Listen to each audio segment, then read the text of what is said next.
The signal from beyond, the UN patrol vessel Dauntless, drifted through the silent void at the edge of human-controlled space, its hull gleaming dully under the distant starlight. Commander Elena Reyes stood on the bridge, her dark eyes fixed on the holographic display that showed nothing but empty space in all directions. 6 months into their deep space patrol, the monotony had begun to wear on the crew of 37. "Another thrilling day in the expanse, Commander," Lieutenant Park said, not looking up from his sensor station. "Nothing but vacuum, and the occasional hydrogen atom to keep us company." Elena smiled slightly. "Enjoy the quiet, Lieutenant. In my experience, excitement in deep space rarely ends well for anyone." As if the universe had been waiting for those words, the alert chimed. The sound was so unexpected that several crew members visibly startled. "Unknown signal detected," announced the ship's AI, VGJ. "Quantum frequency outside standard protocol ranges. Pattern suggests distress beacon." Helena straightened. "Source: approximately 3.2 light-years from current position. Origin does not match any registered human or allied signatures." The bridge fell silent. Humanity had only encountered 3 other spacefaring species in the century since achieving faster-than-light travel, and relations were still tentative. A 4th contact, especially one in distress, could change everything. "It could be a trap," Security Chief Diaz said, voicing what everyone was thinking. The Arcturus incident started with a distress call. Elena nodded. The Arcturus incident had cost humanity a colony ship and 2,000 lives before diplomatic relations were established. But her eyes were already on the navigation console. "Plot and intercept course, Lieutenant Park. We'll maintain alert status, but we're responding. Spacers help spacers. That's the code, no matter who they are." 20 hours later, the Dauntless dropped out of hyperspace at a safe distance from the signal source. What they found wasn't a ship so much as a collection of interconnected habitation modules, a cobbled-together ark with crude engines that would struggle to reach 1/10 of light speed. "Life signs?" Elena asked. "Thousands," replied VEGA. "Biosignatures do not match any in our database. Multiple organelle structures, silicon-carbon hybrid cellular makeup. They're using an inefficient nuclear fusion drive that's clearly failing." "They're broadcasting again," Communications Officer Lin announced. "It's more complex than just a distress beacon. I think it's..." She paused, adjusting her interface. "It's translating. They're using mathematical sequences as a foundation." The message, when it came through, was simple and heartbreaking. "Help us. Children dying. Engines failing. Oxygen depleting. Last survivors of Zarella. Please help." Elena didn't hesitate. "Open a channel. Send basic first contact protocols and inform them we're approaching to render assistance." Within hours, the human crew had their first visual contact with the Zarellians. They were tall, willowy beings with 4 arms and iridescent skin that shifted colors with their emotions. Their large, compound eyes reflected light in prismatic patterns. Through painstaking communication, the story emerged. The Zarellians were refugees fleeing the systematic extermination of their species by the Valkyrie Dominion, a militaristic empire that had declared them evolutionary unviables. This ragtag fleet contained the last 40,000 Zarellians in existence, most of them children and elders. "Our homeworld was destroyed," explained Sentinel Calyx, the fleet's leader. His skin rippled with waves of deep blue. "Grief," the humans would learn. "We were a peaceful race of astronomers and philosophers. The Valkyrie gave us no warning, no reason except our biological inefficiency. We've been running for 3 stellar cycles." Their situation was dire. Life support systems were failing across multiple modules. Food synthesis was breaking down. Their makeshift engines couldn't outrun the Valkyrie much longer. "We didn't expect help," Calyx admitted, his colors shifting to a hesitant yellow-green. "Most spacefaring species fear the Valkyrie too much to interfere. We merely hoped our final transmissions would be preserved as testimony to our existence." Elena's jaw tightened. Well, today you've met humans, Sentinel Calyx, and we have a different perspective on bullies. The rescue operation began immediately.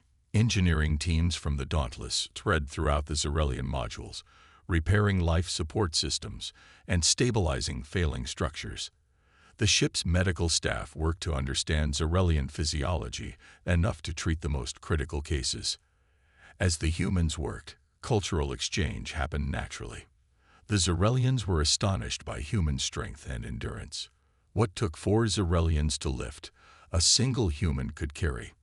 The refugees watched in amazement as human engineers worked 18-hour shifts without rest, moving between modules in environment suits that the Zarelians found unbearably restrictive. Your species evolved on a high-gravity world, asked Calyx, watching as Ensign Rodriguez single-handedly moved a power coupling that would have required a Zarelian machine. Earth. It's just home to us, Rodriguez replied with a shrug. Nothing special.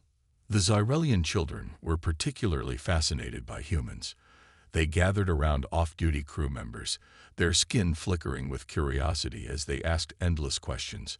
Many of them had never known anything but life as refugees, born in the cold of space with the constant fear of extinction. Lieutenant Park organized games between the human crew and Zarelian children, activities that bridged the gap between species. For the first time in years, the refugee ship rang with something resembling laughter, a harmonic trilling that resonated through the habitat modules. Elena was discussing evacuation plans with Calyx when the alarm sounded. Multiple hyperspace signatures detected, VGA announced. Configuration matches Zarelian descriptions of Valkyrie scout vessels. Time to intercept, 17 minutes. The Zarelian skin collectively paled to ashen gray. They found us, Calyx whispered. It's over. Elena straightened her uniform and tapped her communicator. All hands to battle stations. Prepare for potential hostile engagement. She looked at the terrified Zarelian. It's not over, Sentinel. Not while we're here. As the Dauntless moved into defensive position between the refugee fleet and the approaching Valkyrie vessels, Elena addressed her crew. We are likely outnumbered and facing unknown technology. But those 40,000 civilians represent the last of their kind. Today we show the galaxy what humanity stands for. The first Valkyrie ships emerged from hyperspace, sleek, angular predators bristling with weapon systems. There were 5 of them, each significantly larger than the Dauntless. A transmission cut through the comm systems, untranslated but clearly a demand. They want us to move aside, Calyx translated, his voice trembling. They say the Zarelians are their rightful prey, and any interference will be considered an act of war against the Dominion. Elena's lips curled into something that wasn't quite a smile. Open a channel. The face that appeared on the view screen could only be described as reptilian, scaled and cold, with vertical pupils and yellow eyes. The universal translator struggled to keep up with the hissing speech. This is Commander Elena Reyes of the United Nations vessel Dauntless, she said clearly. The Zarelian refugees are under our protection. We request that you withdraw from this sector immediately. The Valkyrie commander's scales darkened. You protect evolutionary waste. Step aside, human, or be destroyed with them. You have 5 minutes to comply. The transmission cut. Elena turned to her weapons officer. Target their lead vessel. Arm kinetic barriers and prepare all defensive systems. She glanced at Calyx, whose skin had gone almost transparent with fear. We cannot ask you to die for us, the Zarelian said softly. Elena's gaze never wavered. You didn't ask. We offered. That's what humans do.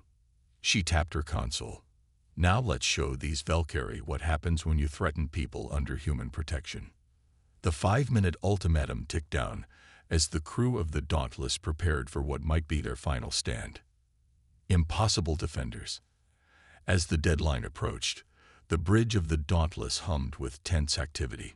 Tactical displays showed the 5 Valkyrie vessels moving into attack formation, a pincer maneuver designed to trap the human ship and expose the vulnerable Zarelian modules behind it.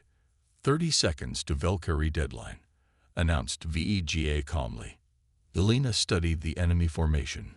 The Valkyrie clearly expected the lone human vessel to either flee or make a suicidal frontal assault. They didn't understand human tactics, a mistake they would soon regret. Deploy solar mirrors, she ordered. Activate the Carnot protocol. Outside, panels unfolded from the Dauntless, reflecting the nearby star's radiation in concentrated beams. Simultaneously, the ship's quantum positioning system activated, creating a false sensor signature that made the Dauntless appear to be in multiple locations at once. 15 seconds, said VEGA. Elena opened a channel to the Xyrelian fleet. Sentinel Calyx, execute emergency pattern Omega. Now, on her command, the Xyrelian modules fired their remaining thrusters in a synchronized pattern, not fleeing but forming a complex three-dimensional arrangement that would make targeting individual modules nearly impossible.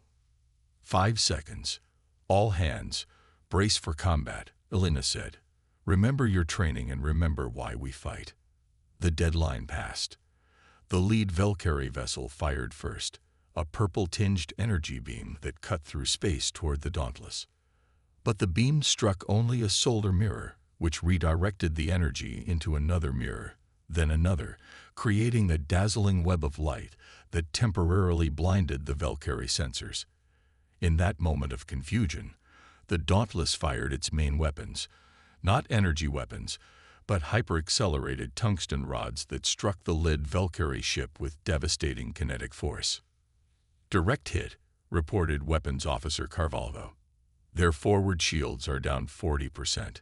The Valkyrie responded with fury, all 5 ships now firing on the perceived positions of the Dauntless. But the quantum positioning system kept them guessing, wasting their shots on ghost images, while the human vessel continued its unconventional assault. They're adapting, warned Lieutenant Park, reconfiguring their sensors to compensate. Elena nodded. Execute Maneuver Theta. Deploy drones. The Dauntless suddenly accelerated at right angles to the Valkyrie formation, while from its bays launched dozens of small, autonomous combat drones. These weren't particularly powerful individually, but they swarmed the Valkyrie vessels like angry insects, each one delivering precise strikes at sensor arrays and weapon emplacements. On the bridge, Sentinel Calyx watched in astonishment. How can you fight like this? You're outnumbered, outgunned. Elena didn't take her eyes from the tactical display. Humanity spent most of its history fighting itself. Sentinel, we became very good at asymmetric warfare. When you can't match force with force, you change the rules. One of the Valkyrie ships broke formation, trying to outflank the Dauntless and reach the Xyrelian modules. Elena anticipated the move. Chief Diaz, initiate gravitational mines in Sector 4. Spheres that had been quietly seeded throughout the battlefield suddenly activated, creating localized distortions in spacetime. The Valkyrie ship that had broken formation found itself trapped in molasses-like space, its movements slowed to a crawl. We can't keep this up forever, Carvalho warned. Shield strength at 63%, and falling. Elena knew he was right. The Valkyrie were adapting to each human tactic, and the Dauntless would eventually be overwhelmed by superior numbers. They needed something decisive. That's when VEGA spoke up. Commander, I've completed my analysis of Valkyrie communication patterns. They rely heavily on quantum-encrypted channels for coordination. Their encryption algorithm has a structural weakness. Elena's eyes narrowed. Can you exploit it? Yes. I can insert a false order pattern that will create momentary confusion in their command structure. Do it. For approximately 7 seconds, the Valkyrie attack faltered as contradictory commands rippled through their formation. It was all the opening Elena needed. All power to forward shields and main drive. Target the lead vessel's propulsion system. Fire everything. The Dauntless charged forward like a battering ram, its reinforced prow slamming into the lead Valkyrie ship while simultaneously unleashing its full weapons array. The Valkyrie vessel's engines detonated in a blinding flash, sending it spinning helplessly. "Break off. Hard to port," Elena commanded. The Dauntless veered away just as secondary explosions ripped through the crippled Valkyrie ship. The remaining enemy vessels regrouped, but their formation had lost its cohesion. For the first time, uncertainty was visible in their movements. In that moment, something unexpected happened. The Zarelian modules, which had been passive throughout the battle, suddenly aligned their solar collectors to create a massive reflective surface. The nearby star's light concentrated into a brilliant beam that swept across the Valkyrie formation, not damaging but blinding their optical sensors. "Sentinel Calyx's contribution," Elena said with a grim smile. "Remind me to thank those astronomers for their knowledge of optics." Using the combined distraction, the Dauntless executed a series of rapid strikes against the remaining Valkyrie vessels, targeting their weapons systems with surgical precision. 2 more enemy ships lost primary weapons, while another suffered critical damage to its navigation systems. A new transmission cut through the chaos. The Valkyrie commander, his scales now a mottled pattern of rage and disbelief. "What manner of species are you?" he hissed. "You fight like madness incarnate." Elena met his reptilian gaze.